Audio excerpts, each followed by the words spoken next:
السلام عليكم ورحمة الله وبركاته. حبايب قلبي عاملين ايه؟ يا رب تكونوا بخير. اللهم صل وسلم وبارك على سيدنا محمد. قبل ما ابدا، اللي لسه بيشوف القناة بتاعتي لأول مرة يشترك ويفعل الجرس حتى يصل كل جديد. وبناء على طلب اخت معانا في القناه، لما نزلنا في الفيديو بتاع الفراخ البيضاء قبل كده، طلبت مني ان هي عايزه تعرف يعني ازاي بنربي الفراخ البيضاء وبياكلوا ايه والتعامل معاهم بيكون ازاي.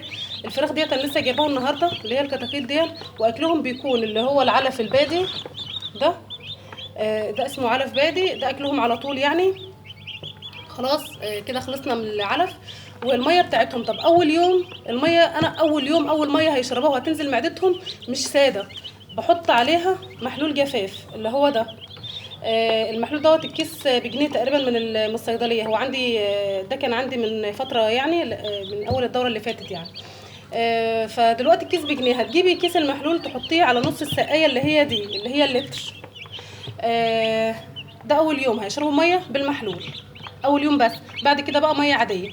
طيب، بالنسبه بقى للاضاءه بتاعتهم، الاضاءه هتفضل 24 ساعه علشان الاكل. دلوقتي احنا مش محتاجين حراره، مش محتاجين ان احنا ندفيهم ولا حاجه. في الشتاء بنبقى محتاجين ندفيهم واللنده تكون قريبه منهم شويه علشان ندفيهم. طب احنا دلوقتي في الحر، بس الاضاءه مطلوبه علشان الاكل. ماشي. مش هنقرب منهم اللنده، لا هنبعدها شويه علشان مش تحرحر الجو عليهم. ده احنا محتاجين جو طراوه شويه علشان الكتاكيت مش تفرفر مننا في الحر. ده بالنسبه للاكل والشرب والاضاءه. طيب، بالنسبه بقى للتنظيف تحتهم، اهم حاجه المكان تحتهم دايما يكون نظيف، علشان لو سيبنا الحمام بتاعهم متراكم فوق بعضه بيطلع زي غاز كده او حاجه، غازات كده بتتعب لهم عينيهم. فاحنا دايما هننضف تحتيهم. طيب، افضل حاجه بقى لنظافتهم ايه؟ انا بصراحه جربت حاجات كتير. انا بقالي كام سنه بربي الفراخ البيضه في البيت. بقالي كام سنه ما اشتريتش خالص فراخ من بره. بجيب كميه مثلا وابيع نصهم واخلي نصهم ليا. والله هو كمشروع برضك مربح وكويس. فحتى لو هتربي في بيتك يعني لنفسك، ما شاء الله ده حاجه كويسه جدا. يكفي ان انت مش مهرمنه الكتكوت بتاعك، عارفه انت اكلتيه ايه وعارفه انت اديتيله ايه. فافضل حاجه للنظافه بتاعتهم هي النشاره، بصراحه جميله جدا. يعني انا كنت بجيب الشكاره ب 30 جنيه، بتفضل عندي مده يعني. بنجيبها من عند ورش النجارين يعني. لو يا ستي لو مش متوفر عندك النشاره، او مثلا مش هتعرفي تشتريها ازاي، ممكن تحطي قماش، يعني حاجات قديمه من عندك، بس بتبقى العمليه متعبه شويه يعني. بس لو ما عندكيش نشاره وعادي وهيكبروا عادي برضك يعني. امي ما بتشتريش نشاره والله، بتحط قماش قديم وحاجات كده لحد ما يكبروا. فانا لا، انا بجيب نشاره. المهم، طب انا دلوقتي هم لسه صغيرين. طبعا انتوا عارفين انا مش وريتكم المكان اللي هو القفاصه اللي فوق.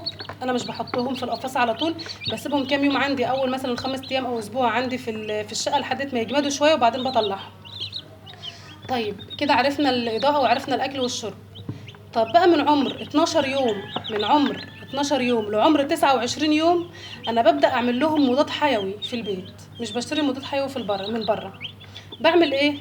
بجيب راس توم بالقشر على ليمونه بالقشر وشويه ميه وافرمهم في الخلاط واملى لهم السقايه دي 3 ايام، وافصل مثلا 3 ايام وارجع اعملها لهم 3 ايام لحد عمر 29 يوم او 30 يوم يعني.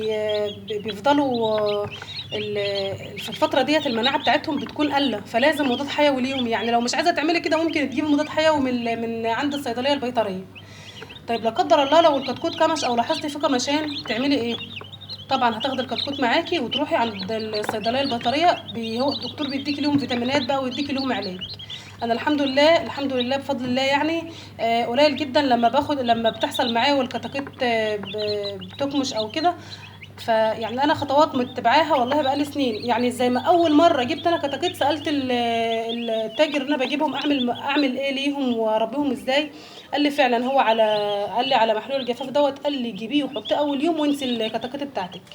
ومن 12 يوم ل 29 يوم او 30 يوم اعملي بقى افرمي توم وليمون وحط لهم عشان المناعه بتاعتهم. انا ماشيه بصراحه على الخطوات دي يعني. طيب، هبدأ على عمر كام يوم ابدا مثلا ان انا اذبح منهم، او ان انا ابيع مثلا لو عايزه ابيع، لو انا عاملاه مشروع للربح. ممكن عند 35 يوم هتلاقي عندك، لو انت جايبه الفراخ ولازم تجيبي الفراخ من تاجر نزيه يعني، او معروف يعني، لان في غش بيبقى في الكتاكيت البيضاء. ممكن تجيبي كتاكيت يا حبيبتي يعني تقعد معاكي دوره وما تكبرش، ممكن يكبر جزء منهم وجزء منهم ما يكبرش، زي الفرخ اللي وريته لكم الدوره اللي فاتت. فلازم تجيبي الفراخ من تاجر مضمون. ماشي.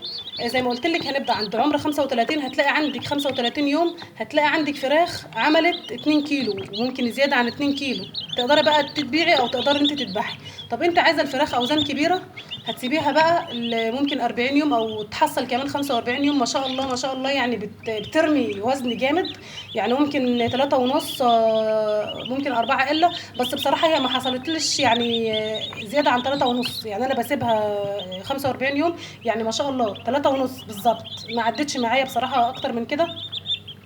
فبتبقى كويسه يعني وزن كويس. فالكبيره ديت انا بسيبها انا بقى اخليها الوراك لوحدها، والصدور بعملها بانيه. حتى بيبقوا الصدورين ما شاء الله بيبقوا وجبه يعني، يعني اكل وغدا ويفضل كمان عشاء يعني. فدي كانت طريقتي في التعامل مع الفراخ البيضاء اللي هي للتسمين. اهم حاجه زي ما قلت لك تجيبيهم من تاجر كويس وتاجر مضمون، علشان تضمني ان هم يكونوا فرز اول، ده لازم. ماشي. دي كانت طريقتي معاكم في تربيه الفراخ البيضاء. وكمان خطوه مهمه انا بعملها قبل ما خلاص، يعني مثلا عند عمر 35 يوم.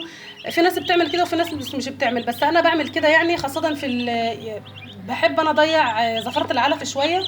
من بدايه 35 يوم لحد 45 يوم بخلط بقى عيش ناشف على دشيشه خشنه على علف خشن.